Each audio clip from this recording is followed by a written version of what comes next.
Hello everybody and welcome. In this video I'm going to show you how to perform hard reset on your OPPO ENCO AIR3S. So let's get started with remove it from the charging case and the touch area is located right here. So I'm just put it to my ear to hear a sound. And now press and hold both of the touch areas until you can hear a sound.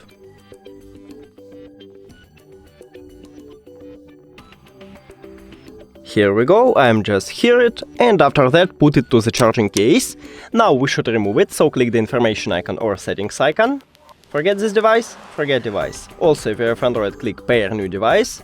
And now it automatically entered to pairing mode, so just click on it at the device list. And we did it! Thank you for watching this video. If you found it helpful, please consider subscribing to the channel and leave the like on the video, it's really important to us. See you later!